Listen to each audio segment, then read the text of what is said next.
All right, welcome back to Practice Underwater. I'm very excited for today's guest. We have Rohit from Practice by Numbers. He is the founder and CEO of the company, and one of my favorite people in the dental industry that I've been following since I was a dental student. And I've been a big fan of his software and incorporated in my practice a year ago. And it's been, for me, a game changer. And I think something that once you have it, like people talk about cone beams, when you start seeing things in 3D, you can't go back to 2D. I almost equate this to my version of that because I'm not like some super dentist over here. But, I think once I have Practice by Numbers, I can't imagine running my practice without it. So we have Rohit today, and we're going to talk about our shared practices dashboard that we're really excited about. But I wanted to quickly kind of have Rohit introduce himself and his company and his story. Thank you, George. Thanks for having me. My name is Rohit, as George already introduced. I started Practice by Numbers in 2016. We've been selling our software since 2017, 18, and 19. This is our third year in business. My background is I'm an engineer by trade. My relationship to dentistry is through my wife. We got married about 16 years ago. About 10 years ago, she opened her own practice.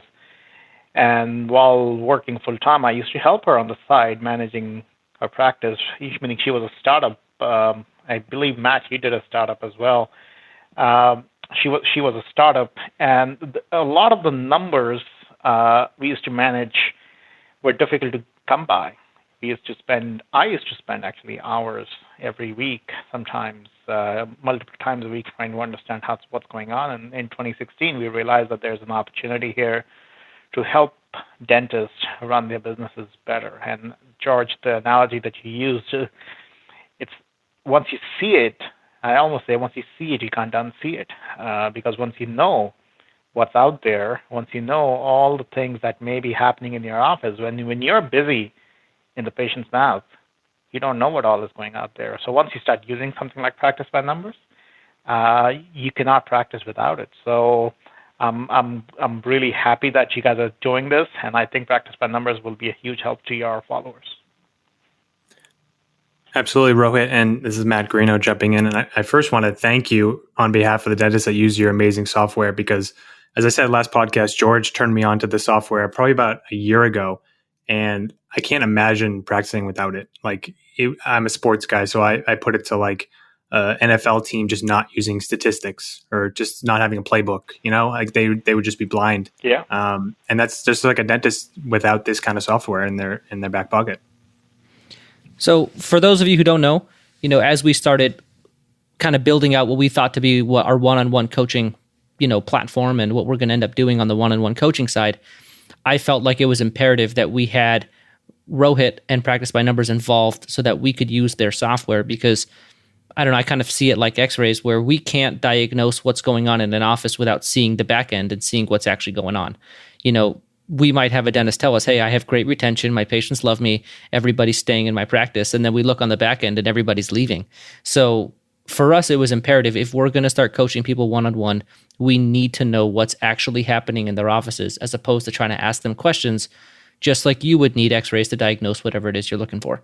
So we had Rohit and us, we kind of collaborated on what are the most important metrics to us when we're looking like an FMX, so to speak, and we can see everything that's going on in somebody's office, and we created the Shared Practices dashboard, which is available for all Practice by Numbers customers. Is that correct, Rohit?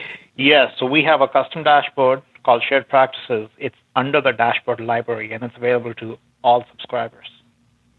So we're going to, on Practice Underwater, we're going to be looking at practices through that dashboard.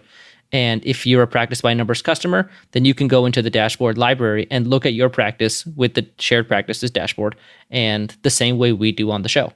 So today we're going to go through that dashboard, and we have a PDF for you guys to download in the notes section of this podcast. And we're going to go through it, and we'll kind of look at the different parts of the practice, and we'll ask Rohit why certain metrics were important to include. And he spent a couple hours with us going through the software, and we actually looked at my office, and it was weird. I look at Practice by Numbers a fair amount. I think that's obvious. And having Rohit on with Matt, and we looked through my office kind of in depth, and a lot of things were picked up that I didn't realize before using the dashboard that we created. And so I think it's exciting to be able to have him on to really explain this sample practice that's anonymous and what's going on in it. And I think it's important to point out too, George, for people who aren't used to looking at this kind of, in-depth numbers, it looks a little busy to the untrained eye, and there's a lot going on. There's a lot of numbers. There's a lot of different tabs and things. We kind of liked it that way. We liked just to have everything that is super important in one spot, that we didn't have to go searching through it, that it's all right there. And I think that's the real value in the dashboard, that if you know what you're looking for, it's not going to take you more than a few minutes to go through all this, but you're going to glean so much information from it that it's just going to be super useful for your practice. Yeah, and I think the one thing that we want to make note of is the Practice by Numbers software is not as busy as our dashboard. So this is one screen of the many. So there's a much more basic home screen that has more, I guess, simple to understand metrics. But I think for us, I would think we'd hope we're advanced users where we could use a little bit more complicated of a dashboard for our own needs. So without any further ado, we're going to go to that dashboard now, and I'll kind of begin on the upper left where we have a production area, and we look at a few things here. We look at our basic production, we look at a projection, and I think this is a great thing for Rohit to kind of go in depth on. And then we just look at the collections and the collections ratio, as well as scheduled production in that given month. So Rohit, can you go ahead and take us through just those basic things that are on the production section of our dashboard? Yeah, absolutely. I want to actually echo what Matt just said. Meaning, if you download this PDF file, you're going to see a lot of numbers, and there's a lot. It's complex, but it doesn't have to be. Practice by Numbers, we want to make sure that things are very simple and easy to use. Every number is actionable, and since it's all customizable, you can really focus on certain set of aspects of your practice that are more important. And what we created here for shared practices, such that a single snapshot, they can help any client that comes to shared practices or practice underwater and do a quick analysis for their practice live and be able to get everything done in one page. Meaning George and Matt are like power users of Practice by Numbers. So obviously, these things, this page doesn't scare you, and if it does, don't worry, it's not that complicated in general. With that, what we try to do is just split this out in a way that we're looking at production, and meaning at the end of the day, what's most important in a practice is collections, right? At the end of the day, how much you collect is the most important. Actually, what's even more important than collections is how much you take home. That's the number one item. But if you just look at that item, just look at that number, that's always water under the bridge, because you can't say 6 months from now, I'm going to be taking home 40, 50, 60, 70. You can't quite predict that. You can't look at a number that's going to be only measurable after it has happened. You cannot impact. What you want to look at is numbers that you can impact, numbers you can change. Okay? And that's what Practice by Numbers helps you try to do, is such that you become proactive rather than reactive, measuring things that have already happened. It doesn't do you any good. You can just look at your bank statement for that. Okay. Now, the top three panels that we have created is helping with looking at where you are, where you want to be, and how can you take action based on the information that you're getting at hand today. So the first panel here, production, adjusted production, schedule, projection, they are pretty straightforward. Production means your gross production. Adjusted production is your net production after adjustments. Scheduled is what is scheduled for the time frame. Now, projection is something very, very interesting, because the next two panels talk about projection. So the month-to-date projection is helping you understand how much is the current month projected to do compared to the same day last month and the same day last year in the same month. Why do we compare last year? Because dentistry is seasonal in a lot of cases. Things go up and down depending on when the insurances start. Summer slows down and then fall picks back up. January, February are super great months because the insurance resets. So you can't quite every time compare December to November and say I'm down. So you have to compare the right time at the right place. And another big change, another big thing we did over here is we always look at, instead of month, like 15th of the month, we always look at in these projection tables, we look at the day worked. So when you hover over these graphs, you will notice that it'll always say on the fourth day you worked in July. It doesn't have to be the date. It has to be the day worked in July because the month start, you may take a vacation or something might happen. Now, what this tells you, it gives you an understanding of how you're doing in this month. And if you're starting to trend below last year, then you know there's a problem. Okay. Month to date, you can only impact so much. There's only so much you can do to impact month to date because you've got, if you look at it in the middle of the month, you've got maybe 6, 7, 8, 9 days left, depending on how many days you work. You can't quite make that much impact. It's good to see where you're headed. Okay, the biggest impact you can make with projections is next month to date, because each month you should be looking at how is your next month setting out to be, is being set up, because that gives you almost 3 to 4 weeks of a heads up if you realize that your next month is trending to be lower than the same month last year. Maybe you didn't present that much treatment. Maybe your treatment acceptance was much lower.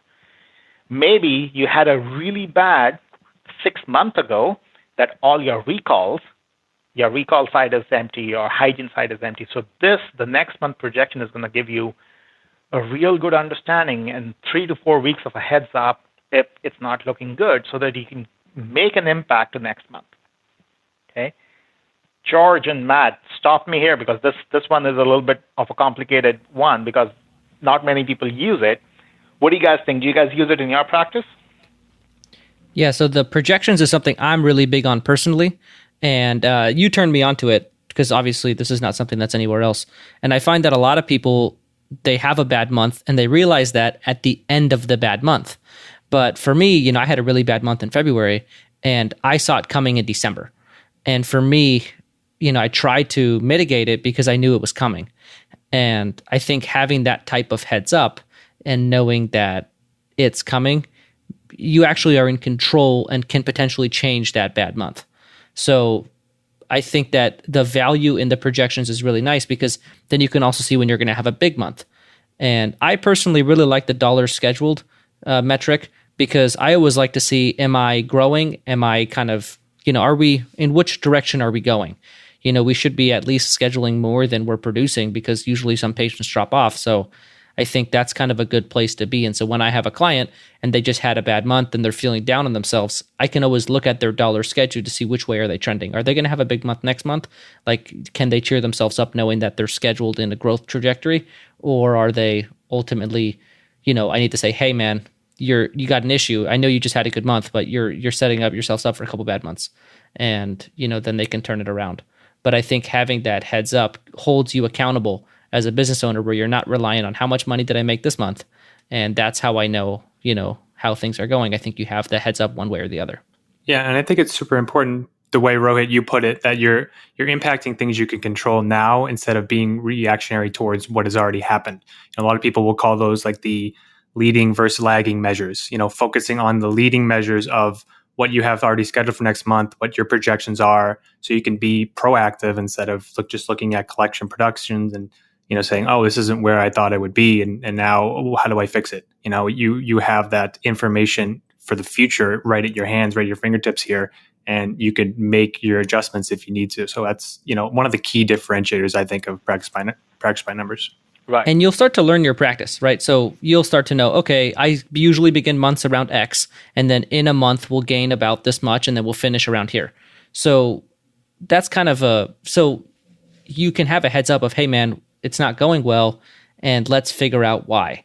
And I think that's the part that Rohit is talking about, where it's actionable, because it's not just, hey, you're going to have a bad month, watch it happen.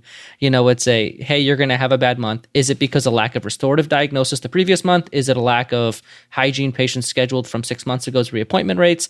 Those are all things that can be mitigated. You can either use unplanned or unscheduled treatment call lists to fill the restorative schedule, or you can do overdue recare to schedule the hygiene, to fill up the hygiene schedule. But those are both things that Practice by Numbers offers that allow you to really mitigate that bad month and kind of try to reverse it before it happens. Shall we move on to the next one?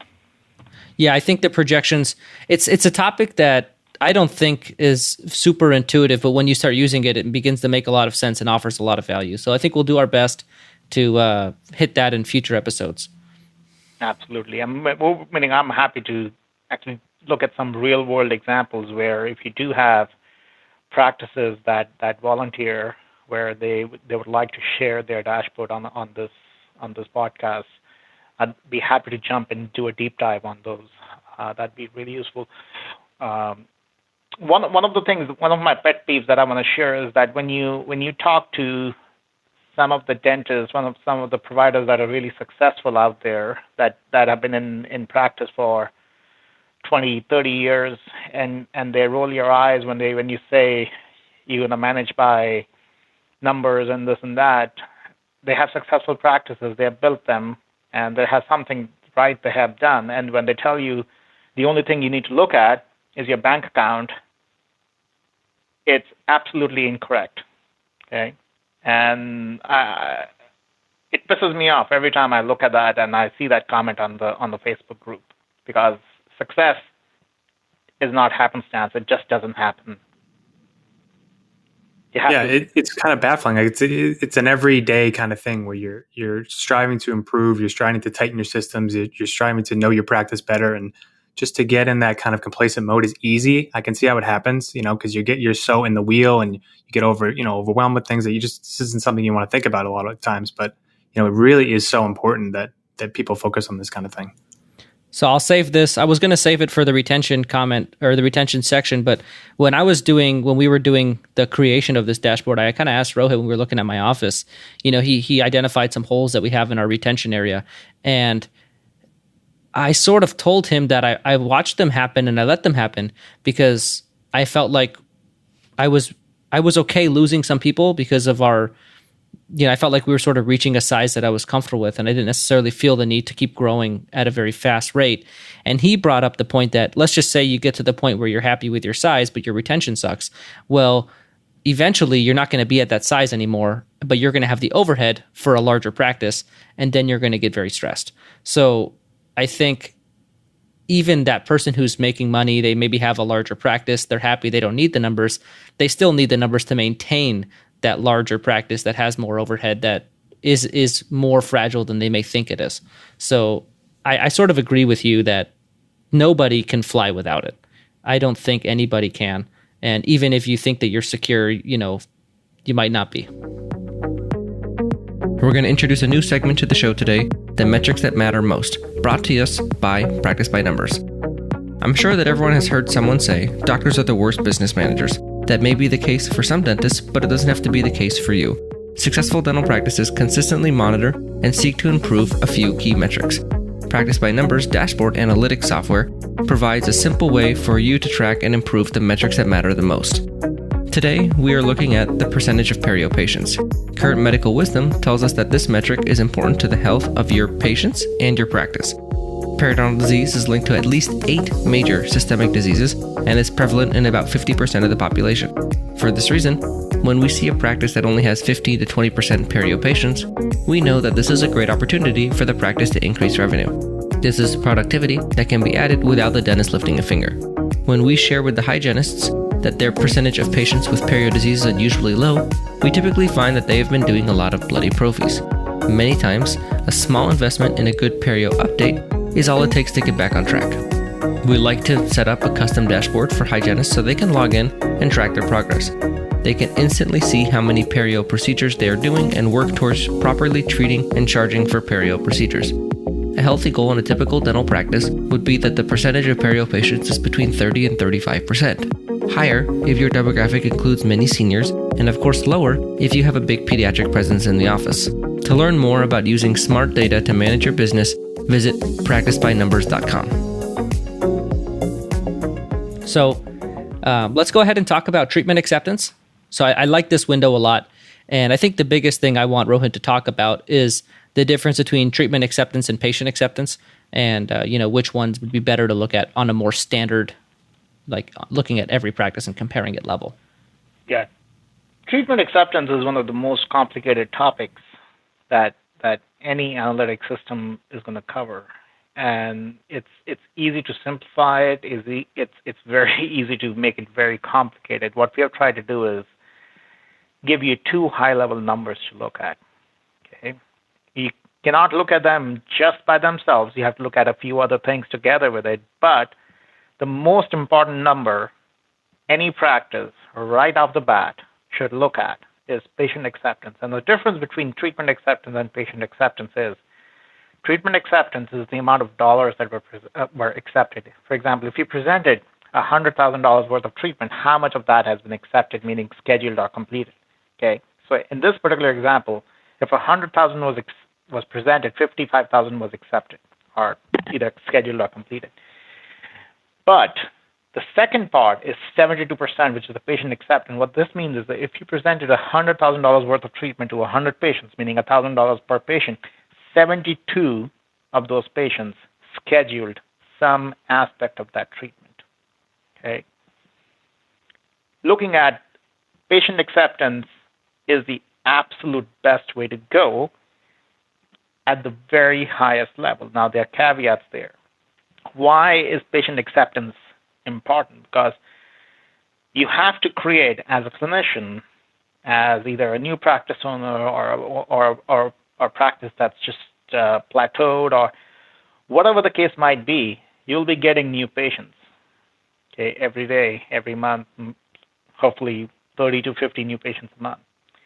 You have to be able to create a rapport with those patients. You have to be able to create a trust among your patients, both your existing and your new patients. What patient acceptance helps you understand is how good is that trust? What is the percentage of the patients that are able to take your treatment and at least do some aspect of it? Okay, and that number should be pretty high, in the 80s, for a general practice that's not doing very high-end cosmetic cases. Okay, because the general practice out there is dealing with numbers, meaning if the insurance benefits and the reimbursements keeps going down, you're not going to be doing $50,000 cases based on insurance, as most practices are producing about $700 to $1,000 a patient a year. So that patient acceptance number is something that you can actually compare across practices. So if you look at that patient acceptance number and somebody tells you by 55%, they have a problem. Okay. Now, if two practices say my patient acceptance is 80% and the other one says mine is 90%, that means I'm better than you. That's not quite true, because patient acceptance also has a huge impact from the average treatment plan presented. So if you have two practices, one practice presenting $500 a treatment average a patient, their patient acceptance is at 90%, and the other practice that's presenting about $1,500 a patient, and their patient acceptance is at 80%, I would say the 80% practice is better than the other practice. So they may be underdiagnosing or being extremely cautious, or perhaps even overcautious in terms of treatment presentation. So the other numbers, yeah, they're important. Patients' diagnosis rate is something that I want to look at across practices as well. But the diagnosis rate is more important. That number is not here. That number is more in the overall dashboards, which is out of your new patients, what percentage of patients you diagnose some treatment on. And that is dependent upon a demographic. So if you are in for example, one of my wife's offices is in downtown Seattle, and most of her patients are coming in from Amazon or these high-tech companies. They're pretty young. They're in their early to mid-20s, and there's not much treatment over there. They come in, they've been going to the dentist, and it's a different demographic. But in general, if you have wide enough population and you don't have that kind of an extreme case, your diagnosis rates should be pretty good. You should be finding stuff on people because the diagnosis rate includes all kinds of treatments. It includes perio, it includes restorative, it includes any other implant or the ortho work you should be doing. So diagnosis rate is an important number to look at. I don't have the standard numbers off the top of my head, but we can go through that at a different time. So treatment acceptance, look at patient acceptance, then you look at treatment acceptance and diagnosis rate in conjunction with your average treatment plan presented. And Rohit, I'm going to add to the diagnosis percentage. One of the things that I like to look at when I look at a practice is I look at over time, are they consistent? So the same dentist in the same office with the same patients should, if they've been there for a while, seeing their own recalls, they should be at least consistent in whatever diagnosis percentage they're doing. But I think what we would typically see is when there's a good month, the diagnosis percentage goes down, and then when there's a bad month, the diagnosis percentage goes up.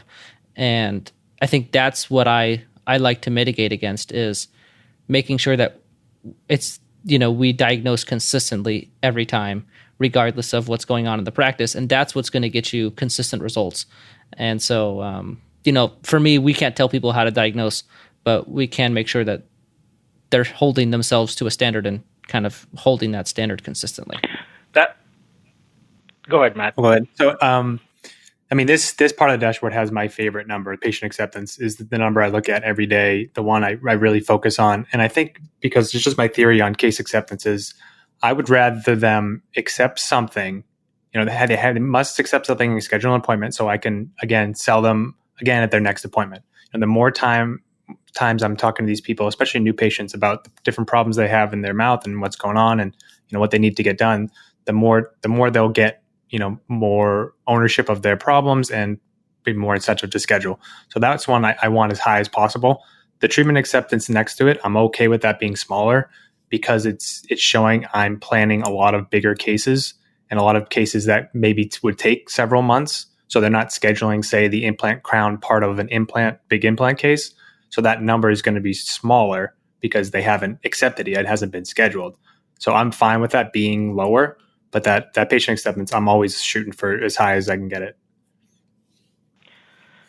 Yeah, one of the things that we're going to add soon is comparing certain distribution of treatment, because that's a huge aspect as well. So if you open it wide enough, now if you have only 20 patients you're looking at, yes, you can have up and down. But if you have a general practice in a city that's not, the demographic is not skewed in one way or another, what we want to look at is, hey, what's going on? What is the incidence of perio being diagnosed? Not done, diagnosed, right? So you can really start to look at, am I under or over diagnosing perio, assuming you open up the range enough to include enough number of patients, right? So if you look at several months, you look at 3, 4, 5 months amount of patients and see what is the rate at which perio is showing up, or what is the rate at which just 2, 3 surface fillings are showing up.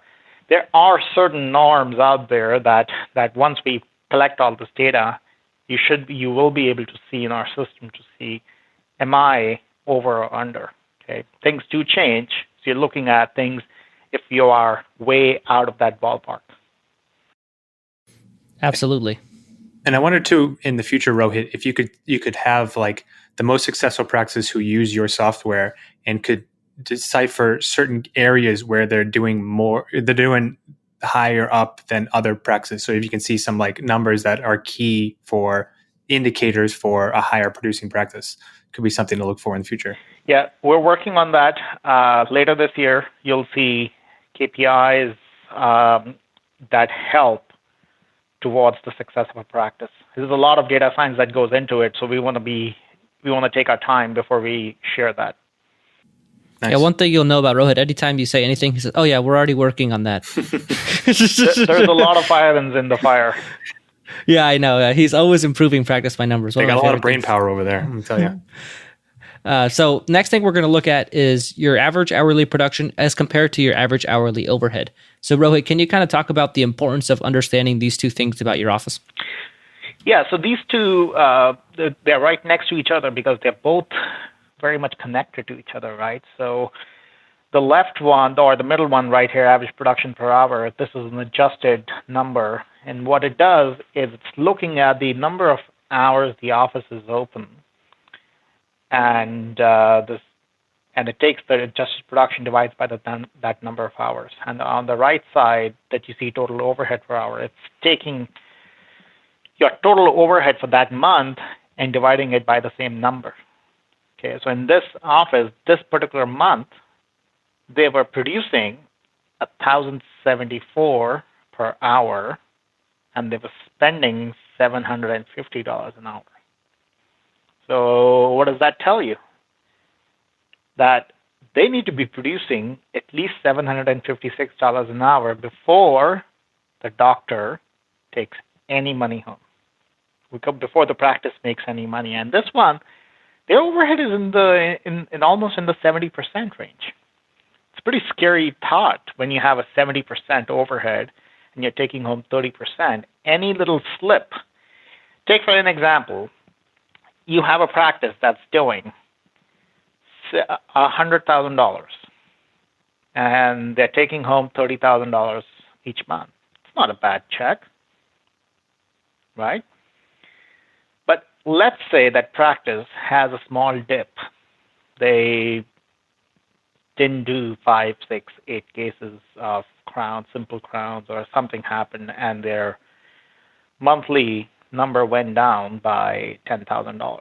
Now, their income doesn't go down by 10%. Their income goes down by 30, 40%. And which is a huge thing, because when you have the overhead that's this large, you have to be very, very careful. So looking at average production per hour and comparing that to your average overhead per hour is an extremely important thing, because that tells you, and that's the number you need to say, that we have to schedule at a certain level for us to be able to make that money. And then what's even more important there is understanding how much of that is variable versus fixed. Variable overhead includes your payroll costs, okay? Variable overhead will include some of your lab costs would be variable, because if you do more, you'll have more overhead. And why is the variable cost important is understanding if you open for more hours, how much more money is going out. Okay, you can't just say, I'm going to close one day, I'm going to open one day willy-nilly. Have to be able to do that analysis to say, how much more will I spend if I open an extra day? Now, we're looking at statistical numbers here. We're not looking at to say, okay, I can open one day with only one assistant doing only half a day and all that. Of course, there's all that stuff. But if you think about adding a whole another day or a whole another hour, understanding these numbers is very important. Okay? And another aspect is your schedule utilization. How busy are you in the time that you do work? And the schedule utilization right now is at a high level on this page, because that's what's needed from a high-level snapshot standpoint. But you want to be able to analyze this for both your doctor's side, but also your hygienist, to see how busy are your hygienists. The hygienist should be, I'm not sure what's going on in the rest of the country, but I can tell you one thing. In Seattle, it's absolute mayhem in terms of hygiene. There's less hygienists available than doctors willing to hire them. Because of that, the salaries have been driven to almost insane values. Meaning, it sometimes make more sense to hire a dentist than to hire a hygienist, and that's how incredibly crazy this is. And okay, I won't say anything more. But with hygiene, you have to be able to produce, you have to be able to make them work at 95% or higher level of schedule utilization. You can't have openings in their schedule because you'll lose money on that. Okay? Absolutely. So speaking of hygienists, let's go ahead and go down to the hygiene section and talk about these, looking at some of the things to make sure that your hygienists are going to be productive and you can afford to pay them Seattle prices. Yes. That's something we should talk over beers as well. I'll tell you some stories. But yeah, after this episode, I want to hear what that number is. I'm curious. So, couple of numbers that each hygienist should be looking at, and I'll tell you the most important number that you should be looking at for a hygienist, okay, is your average hourly production for a hygienist. And why is this important? Most hygienists are paid hourly, okay, and you want to make sure that they're producing 3x the amount of what they are paid. So Seattle, the going rate right now is somewhere in the range of $55 to $65. Okay, and if you include the benefits and the taxes and all that, you're looking at close to $70 an hour. Ouch. So 8.5 hours, they're costing you $600, $550, $560, $600 almost. They need to be producing at about somewhere in the range of $1,500 to, depending on if you got a really good hygienist who you get it for $50 versus somebody higher, somewhere in the range of $1,500 to $1,800 a day, or about $180 to $210 an hour. And that's not including exams, correct? That is not including exams. Absolutely not. Right. That doesn't include exams. It doesn't include child pro fees. It doesn't include things that an assistant or a doctor would do. So now, is this factoring in their openings? So like if a hygienist has an opening for an hour, does that affect their hourly production, or is it only when they have a patient in the chair is this counted? This is only patient in the chair, this particular number. Perhaps we should consider adding the other number, which is normalized with their scheduled utilization. And the reason we don't use that number in snapshots is because scheduled utilization, you have to go in and tweak your office hours and all that stuff. And sometimes it's people, especially for snapshots, it doesn't make sense for us to go in and tweak all those numbers. So looking at a higher level number. So in terms of snapshots, George, I think another way to look at this would be is to take a look at daily production, because it doesn't matter then if they have openings. So you figure out what the hygienists are making average, and you multiply that by 3 for the day. So for example, this office, they're doing pretty bad in terms of they should be producing at about $1,500, $1,600 an hour. But they're producing about $1,100 instead, $1,100, $1,200. And then continuing on here, the hygiene pre-appointment percentage, I think this is a really cool one, because when I talk to clients, they'll oftentimes tell me that, oh, my one hygienist, she's really good at scheduling the next recall, but my other hygienist isn't.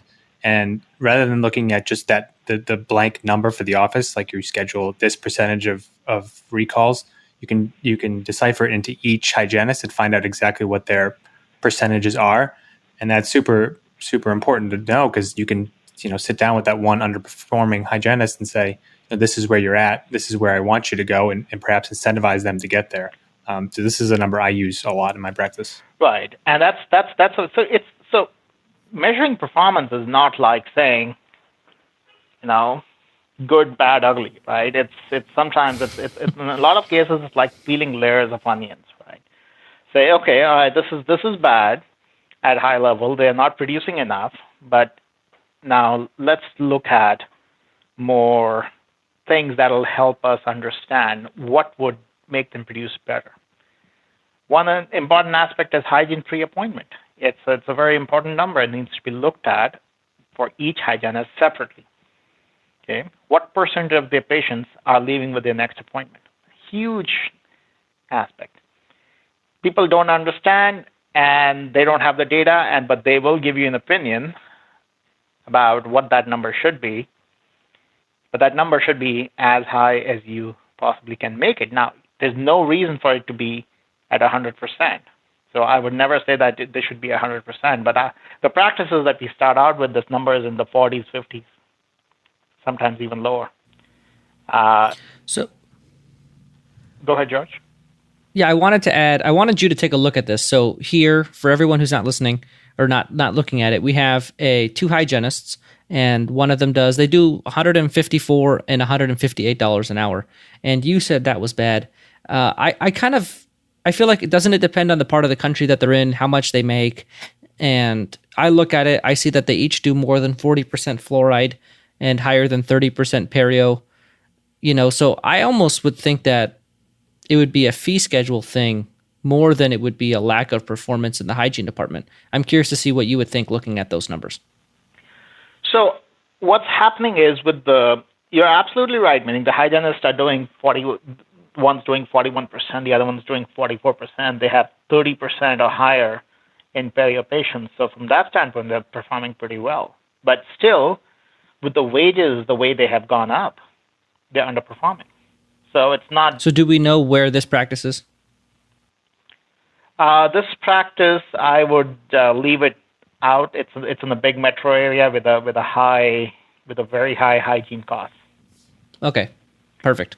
Okay, and what needs to be looked at in a practice like this is, okay, so they're doing enough fluoride, they're doing enough perio, maybe they are only doing SRPs, maybe they're not, they haven't implemented a more detailed perio program, maybe they could be doing perhaps Reston, maybe others. I'm not a dentist and I don't play one on TV either, so I'm not going to tell people what do, what not do, but you need to start looking at in terms of hygiene, how do you make it more profitable?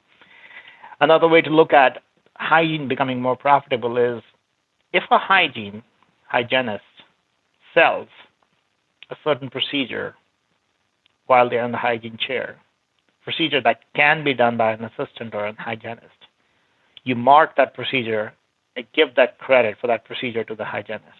An example there would be is night guards, for example. Night guards diagnosed for bruxism. They can see it. They can sell it. They can even take an impression. It's anywhere from $250 to $400. Helps the day quite a bit. Whitening, Zoom whitening is another example. There are ways to make hygiene more profitable. Because if the wages keep increasing the way they are, it may not make sense to keep hygienists around. It may make sense to hire doctors. And I know, Matt, you're shaking your head and nobody will be able to see it, but it's pretty bad.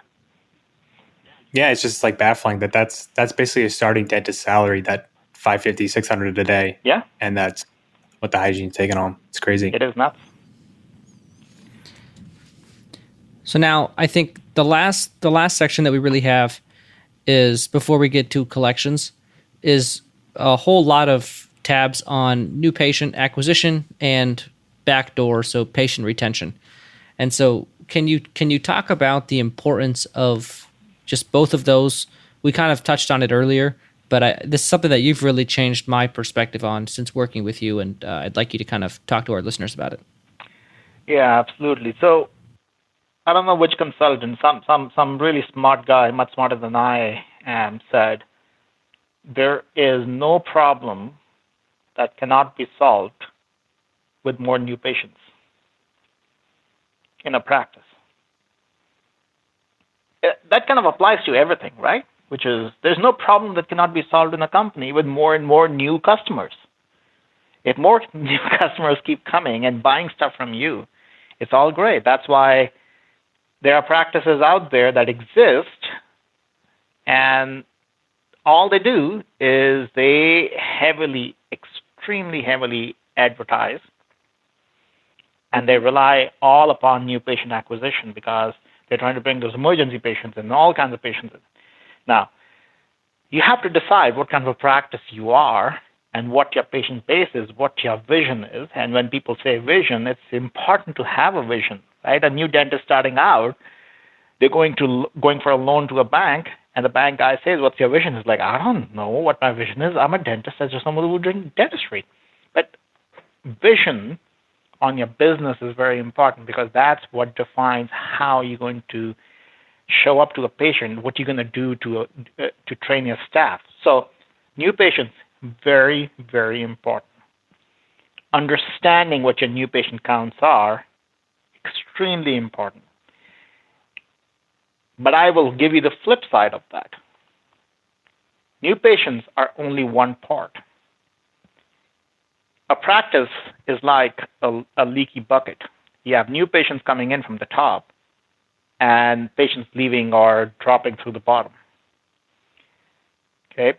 You can increase the flow of your new patients, your bucket will get bigger. Eventually, will come a point where the amount of new patients are the equal of the number of patients leaving or leaking from the backside. And then your practice will plateau. And that's where patient retention number comes in. For example, this particular practice is a plateaued practice. They got 700 patients in the past 12 months, and they lost about the same amount of patients. This practice isn't growing, neither in new patient counts, nor in active patient counts, probably not in their production either. And that's when you have to that's when most people start and ask them, why am I not growing? What's going on? And actually, most of these practices, instead of growing in there, and it'll happen anywhere from 5 years to 10 years to 15 years, they will start to shrink. First, they'll start to shrink their profits. Once the profits start shrinking, then they'll start doing silly stuff about cutting overhead, and then the practice will start shrinking as a whole. So understanding where your new patients are coming, extremely important. Don't get me wrong that new patients are not important. New patients are very, very important. Understanding where they're coming from, you have to be able to measure the cost of every single new patient. But combine that together with the patient retention and see what's happening to your active patient counts. Because at the end of the day, what's important is the active patient count. It's neither your new patients nor your retention in a way. But it's very difficult to impact that, right? So you have to measure how many patients are you losing versus gaining, because that's something you can measure much more easily. And that's so a little story about this. I walked into a 30-year-old practice. We bought it, and when we hooked it up to Practice by Numbers, the first and most important thing I noticed was that they had lost 400 and something patients in the last 12 months, and they'd seen about 200 new patients. And I remember when I had first talked to them, I think it was 18 months prior, they had like 23 something hundred active patients. And when I walked in, it was down to 2,000. And so that was a really good example of me walking into a situation that maybe they let it go for a couple more years. Last 3 years were kind of declining just barely on the profit and loss statement. And we seem to think, oh, okay, well, they're slowing down. It's a great opportunity for me to ramp it back up. But really, they're losing people. And so that was something that was the first thing that I looked at right when I hopped into Practice by Numbers, and it was the thing that I had to fix right away.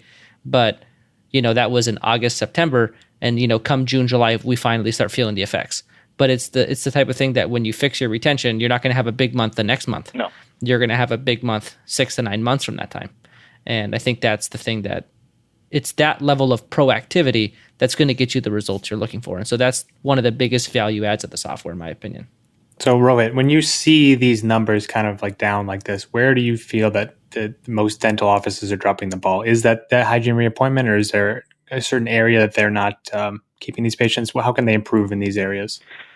So hygiene pre-appointment is one, but I try not to give silver bullets because there aren't any, right? To say if you just do that one thing, it's going to make your practice really successful.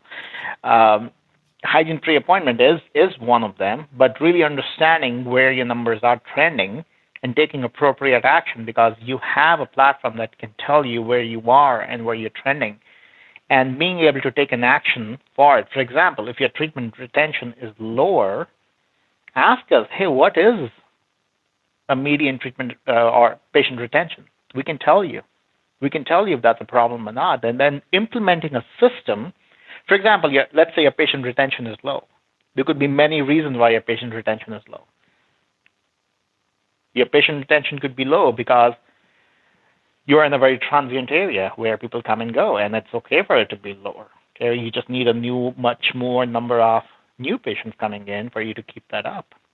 Your patient retention could be low because there is no follow-up. That patients come in, they don't get pre-appointed, and then they leave, and then nobody follows up with them. Then they get a new shiny postcard in their mail offering them free whitening or this, that, or the other, and they just go to the other practice.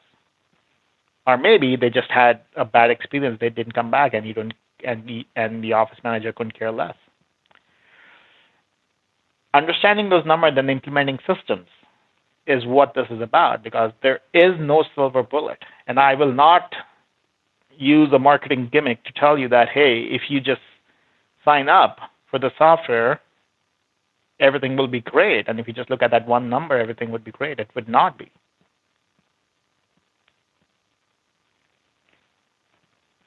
Another thing I want to add, since we're on the same page here, is recall percentages. Hygiene, I just a lot on hygiene and hygienists because of the wages and what's going on in that space. But don't get me wrong, hygiene is a very strong part of your practice. Even with all those things I talked about, you cannot have a good, successful family general practice without a successful hygiene program. That I can tell you for a fact that I have not seen a good, strong practice without a strong hygiene program. The only caveat there is if you're emergency-based or very specialist procedure-based, like all you do is you do 50% ortho, or you place so many implants that you don't care about having hygienists, or you just do it as a courtesy. But in general, 90% or higher number of practices are general family practices. You want that hygiene department to be strong, and that's where the recall percentages come in. So you want to have at least 2/3 of your practice being current on their recall. So this practice is about 60%, 58%. It's not bad. It's a little bit lower than I want to see. Right? So you want to see about 2/3 of our practice being current on our recall. But another important number that a lot of people miss is the patients that never even get on a recall. I've seen in practices this number to be as high as 30%. These are the patients that came in, they got an exam, they got a treatment plan, and away they went. They never got invited back to become a longer standing patient with the practice. And understanding what that number is and inviting those patients back and seeing where they're falling through the cracks is very important. I mean, here's a simple example, right? Your patient comes in, an emergency exam, never saw the hygienist. You did that one filling or you did that one extraction. Invite that patient back tomorrow. Even if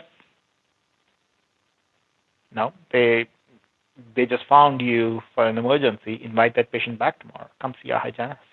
Let's get you scheduled for a comprehensive exam. And people miss that opportunity a lot. 12% is not that bad. It's still a little bit on the higher side. But every practice should look at this number.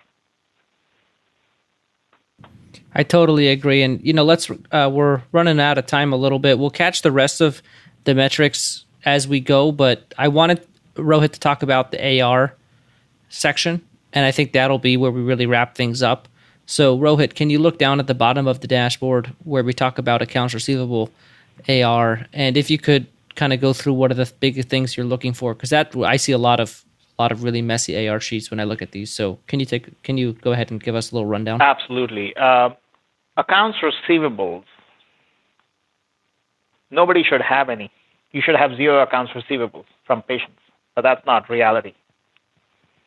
Okay, it's going to be difficult to have. What is a healthy accounts receivable is about 30 days. We show 2 numbers, either in a percentage, which is percentage of an average month, or 30 days. The patient AR should be as little as possible. So, for example, in this particular practice, the accounts receivable is at $179,000. Okay, the insurance AR is about 128, 130, and the rest of it is patient AR. The patient AR is way too high. Assuming this is a PPO practice and patients are paying their copays when they come in, the patient AR should be 5-10% of the practice. Here it is almost 30% of the total AR. So understanding a total AR, splitting it between insurance AR and patient AR is important. And your patient AR needs to be as low as possible because you're going after patients to be able to collect that. Or everything should be collected up front as much as possible. Another aspect is that most practice owners do not understand is the amount of accounts that have negative balances on the account. It may have been a true the patient overpaid, or the insurance paid more than we estimated. It's maybe truly a patient credit. It could be an accounting error, but understanding what that patient credit is, for this practice is $38,000. And I can bet you anything, with this practice, if they run this accounts receivable report in Eaglesoft, their total AR will show up as about 140, and their patient AR will show up as $12,000. Because what that system is going to do, it's going to take out all the credits. It's going to jumble all the credits and the patient owing that business, patient owing that money together. So to a practice, it looks like all hunky-dory because they think, oh, my patient AR is $12,000, which isn't too bad. But instead, if you really peel things separately, you have a $50,000 patient AR and a $38,000 patient credit, which is about 8 times worse than where you were. So now, if you look at this practice before, we talked about how their production and overhead, it's a high overhead, high producing office as they typically come. So that margin is already small, and them not collecting well has a huge impact on that dentist's income. And so I agree. When we looked at the first panel, the collections rate in general wasn't great. And so I think that, this is obviously a great insight as to why. And so you have anything you want to add about the AR, Rohit, before we wrap up? No. Well, one thing that I can add is being on top of this, and most doctors are not, being on top of this is very important. You can't just let this slide. You have to look at it on a daily basis. Absolutely. And I think that goes with everything, just understanding both, the metric identifies what's going on, and then it's up to you to understand why and fix it to then be proactive and get the results you're looking for. So we're really excited to roll out this dashboard, both for our coaching clients and for the show Practice Underwater, when we look at these practices and help them out. So thank you, Rohit, for all that you do with Practice by Numbers and really making it accessible to us. I think this is a really big thing that we can offer that is going to help a lot of people. And this was very valuable for our listeners, Rohit. I really appreciate you coming on here and going through this. This is going to help a lot of people out. Yeah, and I'm happy to be here. And as I offered, if you want to do a deep dive on a practice or two, I would be happy to do that, where we can look at a live practice. That would be awesome. Absolutely. We look forward to that, Rohit. Thanks for coming on, and we'll see you guys next time on Practice Underwater.